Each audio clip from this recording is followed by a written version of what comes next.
Assalamualaikum warahmatullahi wabarakatuh. Kami dari kelompok 8 akan mempresentasikan mengenai perubahan makna. Anggota dari kelompok 8 yang pertama, Ninis Eka Setiawati, NIM 12621020101. Yang kedua, Dian Nurvitasari, NIM 1262102202060. Januar Benahayu Pratama, NIM 1262102031110. Yang keempat, Anis Fitriani, NIM 1262102202049. Perubahan makna. Perubahan makna adalah pergeseran makna yang pertama ke makna yang selanjutnya. Tarigan mengemukakan, perubahan makna kerap kali berbarengan dengan perubahan sosial yang disebabkan oleh peperangan, perpindahan penduduk, kemajuan teknologi, dan ilmu pengetahuan.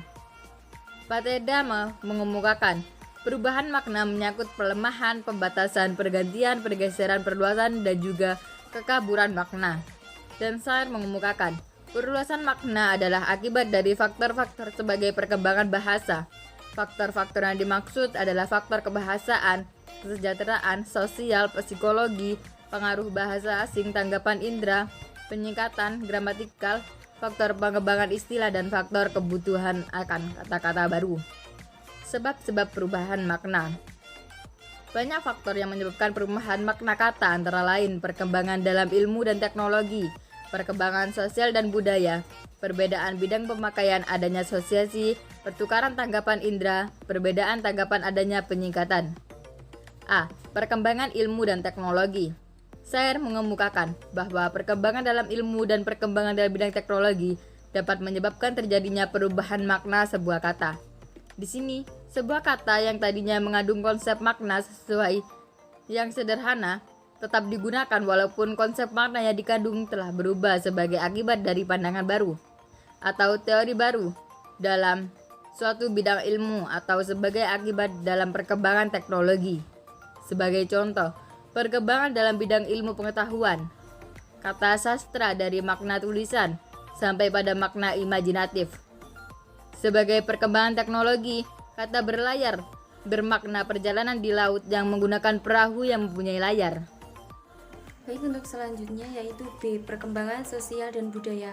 Perkembangan dalam masyarakat berkenaan dengan sikap sosial dan budaya juga menyebabkan terjadinya perubahan makna. Kata saudara misalnya, pada mulanya berarti seperut atau orang yang lahir dari kandungan yang sama, tetapi kini kata saudara digunakan juga untuk menyebut orang lain sebagai kata sapaan yang diperkirakan sederajat baik usia maupun kedudukan sosial. Contoh lain dari kata yang maknanya telah berubah sebagai akibat perubahan sosial kemasyarakatan adalah kata sarjana. Dulu menurut bahasa Jawa kuno, kata sarjana ini berarti orang pandai atau cendekiawan. Sekarang, kata sarjana berarti orang yang sudah lulus dari perguruan tinggi. Yang selanjutnya yaitu C. Perkembangan bidang pemakaian. Kata-kata yang menjadi kosakata dalam bidang-bidang tertentu dalam kehidupan dan pemakaian sehari-hari dapat terbentuk dari bidangnya dan digunakan dalam bidang lain atau menjadi kosakata umum. Oleh karena kata-kata tersebut memiliki makna baru atau makna lain di samping makna aslinya. Misalnya kata menggarap yang berasal dari bidang pertanian juga digunakan dalam bidang lain. Kemudian D. Adanya asosiasi. Maksudnya adalah adanya hubungan antara sebuah bentuk ujaran dengan sesuatu yang lain berkenaan dengan bentuk ujaran itu. Sehingga dengan demikian, bila disebut ujaran itu, maka yang dimaksud adalah sesuatu yang lain yang berkenaan dengan ujaran itu. Misal, kata amplop, maknanya pembungkus surat. Dan amplop dapat diasosiasikan menjadi uang sogok. Dan selanjutnya yaitu E. Perbedaan tanggapan. Cair mengemukakan bahwa setiap unsur leksikal atau kata sebenarnya secara sinkronis telah mempunyai makna leksikal yang tetap. Namun karena pandangan hidup dan ukuran dalam norma kehidupan di dalam masyarakat, maka banyak kata yang memiliki nilai rasa yang rendah, kurang menyenangkan. Ada juga yang memiliki nilai rasa yang tinggi atau menyenangkan. Kata bini dewasa ini dianggap nilai rasanya rendah dibanding kata istri dianggap nilai rasanya tinggi. Kemudian F, adanya penyingkatan. Dalam bahasa Indonesia ada sejumlah kata atau ungkapan yang karena sering digunakan, maka kemudian tanpa diucapkan atau dituliskan secara keseluruhan, orang sudah mengerti maknanya. Oleh karena itu, orang sering menggunakan singkatan daripada menggunakan bentuk utuhnya. Misalnya, kalau orang mengucapkan ayah meninggal, tentu maksudnya meninggal dunia. Begitu juga kata berpulang, tentu maknanya berpulang ke rahmatullah. Kemudian yang G, pertukaran tanggapan indera. Alat indera kita yang 5 sebenarnya sudah mempunyai tugas-tugas tertentu untuk menangkap gejala-gejala yang terjadi. Umpamanya rasa pahit, getir, dan manis harus dianggap oleh alat perasa lidah. Rasa panas, dingin, dan sejuk harus ditanggap oleh alat perasa pada kulit. Gejala yang berkenaan dengan cahaya seperti terang, gelap, dan remang-remang harus ditanggap dengan alat indera mata. Sedangkan yang berkenaan dengan bau harus ditanggap dengan alat indera penciuman, yaitu hidung. Namun dalam penggunaan bahasa banyak terjadi kasus pertukaran tanggapan antara indera yang satu dengan yang lain. Rasa pedas misalnya, yang seharusnya ditanggap dengan alat indera perasa lidah tertukar menjadi ditanggap oleh alat indera pendengaran, seperti tampak dalam ujaran kata-katanya cukup pedas. Selanjutnya adalah perubahan makna. A. Makna meluas. Kair mengemukakan bahwa perubahan makna meluas adalah gejala yang terjadi pada sebuah kata atau laksem yang pada mulanya hanya memiliki sebuah makna, tetapi karena berbagai faktor menjadi memiliki makna-makna lainnya. Jaya Sudarma mengemukakan bahwa meluas disebutnya perluasan akibat dari hubungan kata yang terdahulu dengan kata yang sekarang meluas penggunaannya. Sedangkan Wateda mengemukakan bahwa perluasan makna akibat dari masyarakat pemakaian bahasa, apakah dengan jalan analogi atau dengan swadaya bahasa itu sendiri. Meluasnya makna pada sebuah kata, contohnya kata saudara pada awal bermakna seperut atau sekandungan, kemudian berkembang maknanya siapa saja yang ada pertalian darah atau sepupu atau orang yang dianggap saudara. Kata bapak dahulu selalu dihubungkan dengan orang tua, sekarang dapat digunakan untuk semua laki-laki tua meskipun tidak memiliki keturunan darah. Kata kepala dahulunya hanya bermakna bagian badan paling atas, tetapi sekarang maknanya meluas menjadi kepala bagian, kepala sekolah, kepala kantor pos. Berlayar, mengarungi lautan dengan kapal layar, itu adalah makna asal. Pergi ke laut dengan macam-macam kapal, itu makna yang sekarang atau yang sudah meluas. Ibu, orang tua kandung wanita, merupakan makna asal. Wanita yang berkedudukan lebih tinggi atau makna sekarang atau makna yang luas. Kakak, saudara sekandung atau memiliki hubungan darah, makna asal. Sebutan untuk orang yang lebih tua walaupun tidak saudara, makna sekarang atau meluas.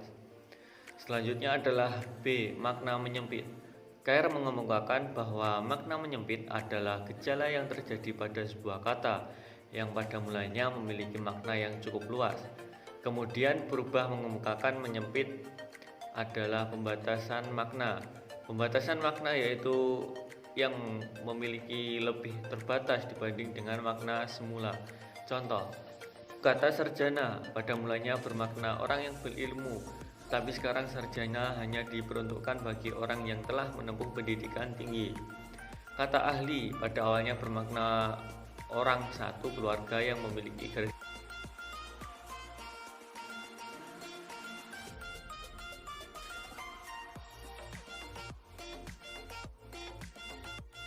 Selanjutnya yaitu perubahan total.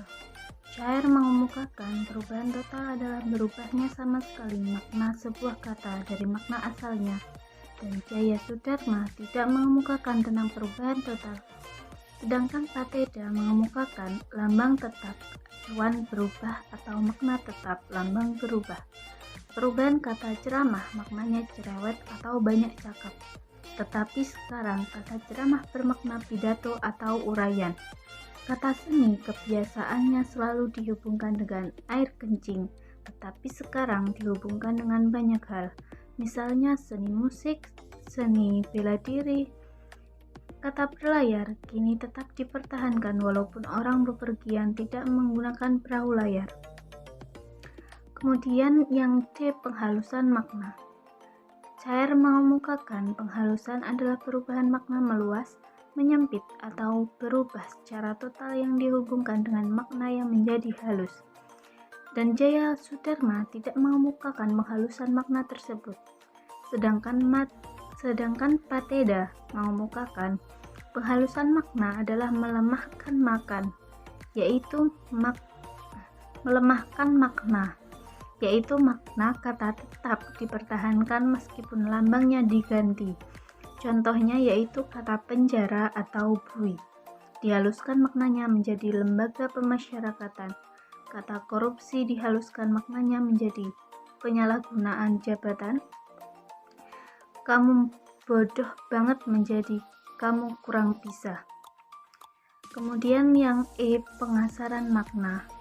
Cair mengemukakan pengasaran adalah usaha untuk mengganti kata yang maknanya halus atau yang bermakna biasa dengan kata yang maknanya kasar.